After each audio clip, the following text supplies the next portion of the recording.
Sudah berapa lama Bapak menjabat sebagai Kaprodi KA?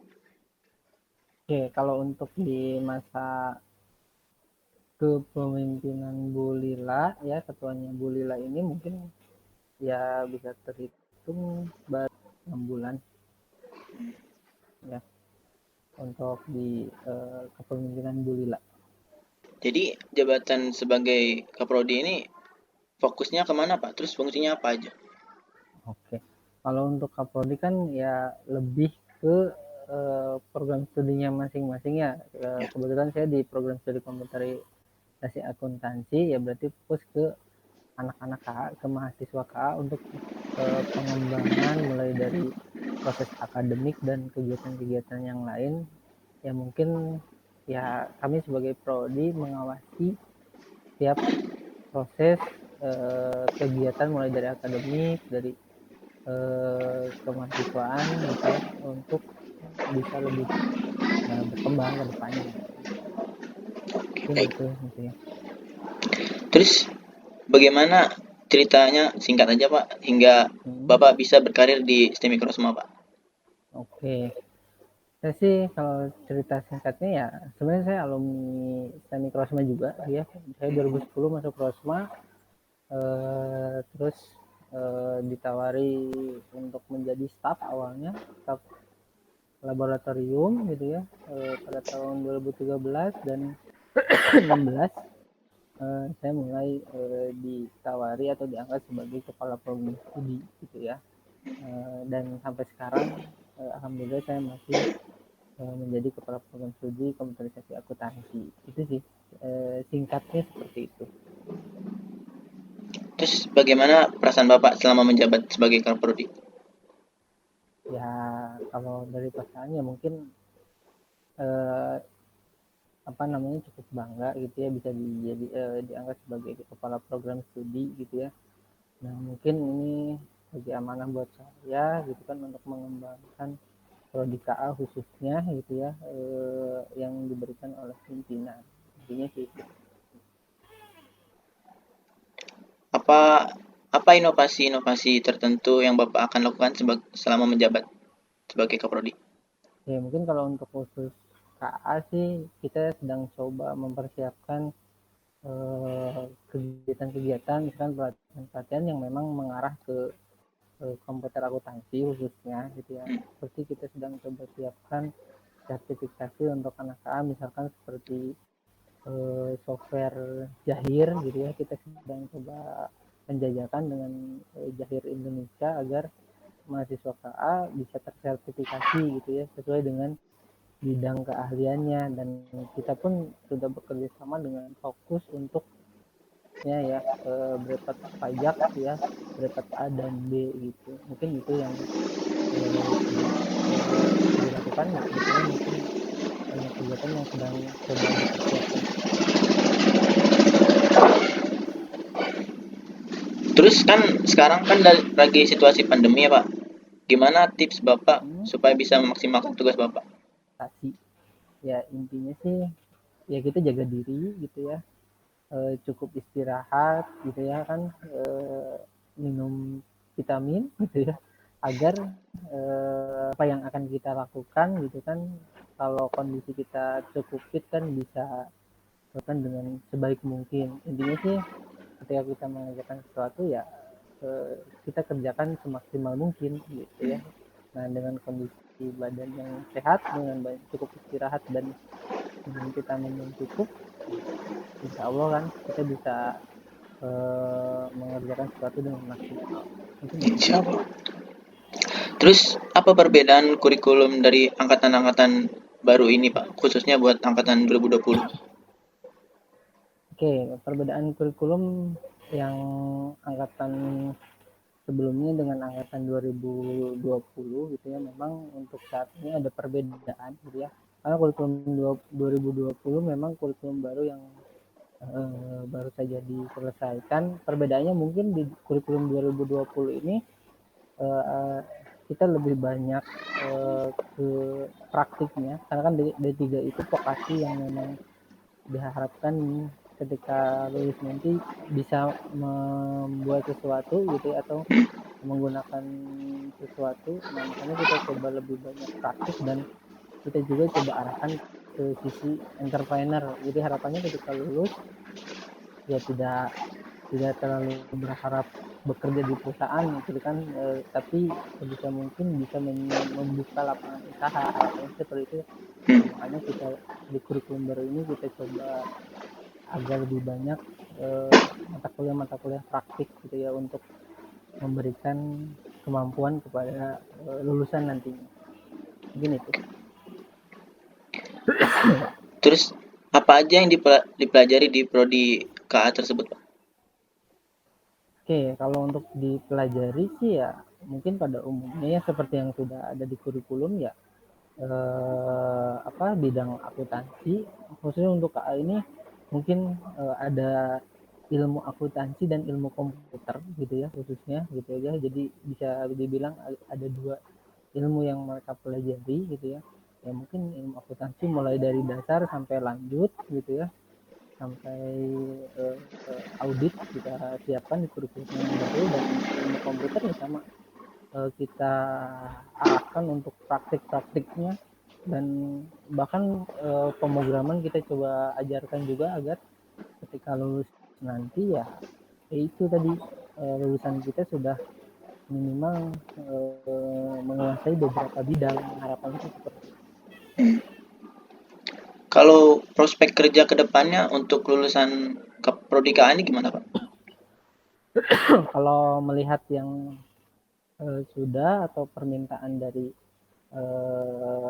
yang pernah masuk ke kita ya, prospek lulusan di prodi KA cukup bagus untuk kedepannya gitu ya, karena kan bidang akuntansi itu untuk perusahaan biasanya cukup membutuhkan orang banyak. Nah, makanya kami coba siapkan untuk lulusan kita agar ketika lulus nanti mereka sudah siap gitu ya, dengan salah satunya yaitu adanya sertifikasi gitu kan, aplikasi Jahir misalkan. Dan kita coba ikutkan mahasiswa KA khususnya untuk mengikuti pelatihan pajak bracket A dan B, karena itu kan sebagai ilmu tambahan ketika lulus nanti kan mereka sudah siap. Kalau perkembangan positif yang Bapak rasakan selama menjabat di STIM Mikrosma apa, Pak? Entah dari mahasiswa atau keaktifan UKM atau fasilitas dan sebagainya gitu. Oke ya, perkembangan positifnya adalah ya mungkin anak-anak untuk yang sekarang cukup lebih aktif gitu ya, mereka cukup mandiri. Misalkan seperti untuk anak himpunan mahasiswa komputer akuntansi, mereka mengadakan satu kegiatan berwirausaha entrepreneur, misalkan berjualan. Itu salah satu positif gitu ya, dengan kondisi yang sekarang tapi mereka tetap masih bisa melakukan kegiatan gitu ya, sehingga walaupun tidak bisa berkumpul tapi tetap kita melakukan kegiatan, sehingga mereka mendapatkan wawasan-wawasan yang memang bisa menjadi bekal mereka ketika lulus nanti gitu. Oke, sekarang kita masuk sesi kedua nih, Pak. Oke. Ya, Bapak kan menempuh pendidikan kuliah di STIM Mikrosma tadi katanya, Pak ya? Ya. Dulu jurusannya apa, Pak? Terus kenapa pilih jurusan itu, Pak? Oke, saya untuk S1 saya bidang pendidikannya adalah teknik informatika. Saya alumni Rosma gitu ya. Kenapa saya pilih prodi TI waktu itu, karena memang saya tertarik di bidang komputer gitu ya. Jadi saya ingin mengetahui gitu kan, bagaimana sih misalkan cara menggunakan komputer, atau di komputer itu ada bidang apa aja sih yang memang bisa saya ketahui. Karena terus terang ketika awal masuk ya bisa dibilang ilmu komputer saya masih nol gitu. Nah, ketika saya masuk baru saya mengetahui, oh kalau di komputer tuh ada ini yang memang bisa saya pelajari dan bisa saya kuasai gitu. Apa pengalaman yang paling berkesan buat Bapak selama kuliah? Oke ya, istilahnya kalau dibilang pengalaman itu pasti kita banyak ya, selama perkuliahan kan bukan waktu yang singkat ya. Iya. 4 tahun itu istilahnya. Nah mungkin banyak gitu ya, dan salah satu hal yang berkesan buat saya yaitu saya bisa mengetahui oh bagaimana sih cara merakit komputer itu, bagaimana cara menginstal sebuah komputer. Nah, itu mungkin hal-hal yang cukup berkesan buat saya, dan ya itu menjadi bekal saya sampai sekarang gitu kan istilahnya gitu kan. Ya walaupun mungkin kalau harus diceritakan kan banyak ya selama proses Iya. perkuliahan hal-hal yang memang berkesan, ya diantaranya yang tadi saya sebutkan. Selama kuliah nih Pak, kan kadang ada masa sulit, jenuh. Gimana cara Bapak mengatasinya? Yang mungkin teman-teman mahasiswa di Mikrosma sekarang juga rasakan hal yang sama gitu Pak. Oke, namanya jenuh karena kan 4 tahun berkuliah, tiap hari kita harus belajar, ya pasti ya wajar itu. Cuman tadi seperti pertanyaan bagaimana nih cara mengatasi kalau kita jenuh, ya salah satunya adalah mungkin ya kita berkumpul dengan teman-teman ya minimal seangkatan gitu ya. Dengan kita berkumpul kan ya kita bisa minimal diskusi atau bercengkrama, bercanda bareng ya, dengan kegiatan dengan hal seperti itu sepele tapi kan bisa menghilangkan kepenatan kita pada saat berkuliah, dengan misalkan adanya tugas yang bikin kita pusing. Intinya sih ya ngumpul lah dengan temen, istilahnya nongkrong di mana gitu. Bukan berarti tiap hari kita harus nongkrong, tapi mungkin kita butuh waktu-waktu tertentu untuk merefresh otak kita gitu ya, agar jadi seger lagi gitu ya. Mungkin ya main game misalkan seperti itu gitu ya. Ngumpul-ngumpul dengan teman-teman organisasi. Nah mungkin itu salah satu cara untuk menghilangkan kejenuhan untuk selama kita berkuliah. Kalau saya sih seperti itu gitu. Jadi selama kuliah 4 tahun ya dengan ngumpul dengan teman ya istilahnya kita bisa sedikit lebih refresh ya dengan bercanda atau bercengkrama. Oke. Selama Bapak kuliah, dulu Bapak ikut organisasi apa Pak? Terus apa itu penting? Terus apa alasannya? Oke, selama saya berkuliah saya pernah ikut di FKDK, saya pernah ikut di BEM, dan saya pernah ikut juga di BPM gitu ya. Itu organisasi yang pernah saya ikuti. Nah eh, penting apa enggak sih ikut organisasi gitu ya, yang saya rasakan sekarang gitu ya.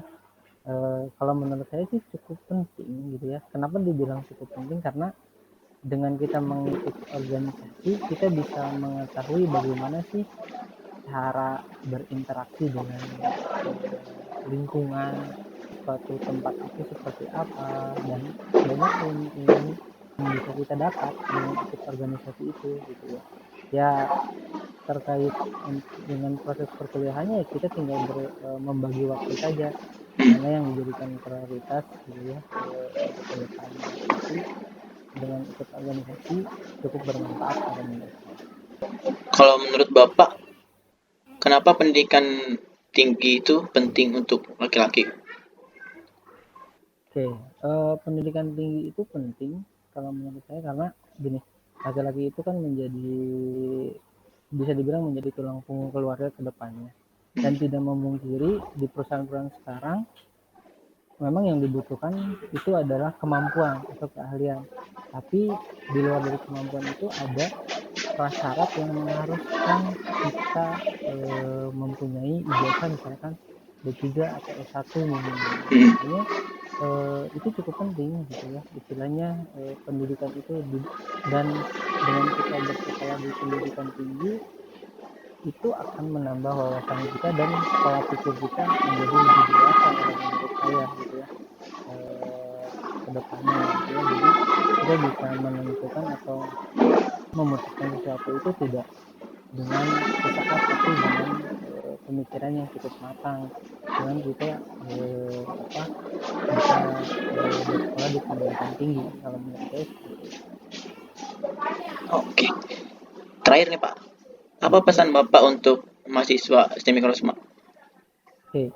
Mungkin pesan saya untuk teman-teman mahasiswa adalah ya di kondisi yang seperti ini ya bisa belajar lebih fokus, lebih giat lagi walaupun memang sekarang harus online gitu ya. Tapi bila mana kita mempunyai keinginan, mempunyai tujuan, ya sebisa mungkin kita harus bisa mencapai dengan cara ya berkuliah dengan sebaik mungkin agar gitu kan hasil yang kita harapkan bisa kita dapatkan. Nah, dengan demikian apa yang kita inginkan pun bisa kita capai nantinya gitu ya. Jadi berkuliahlah dengan rajin gitu kan sehingga tujuan yang kita harapkan kita inginkan bisa kita capai. Mungkin itu sih pesan saya. Berarti harus rajin ya Pak ya. Ya harus gitu. Oke Pak, makasih partisipasi buat nguliknya, meluangkan waktu Bapak juga. Oke, sama-sama. Ya, Assalamualaikum warahmatullahi wabarakatuh. waalaikumsalam.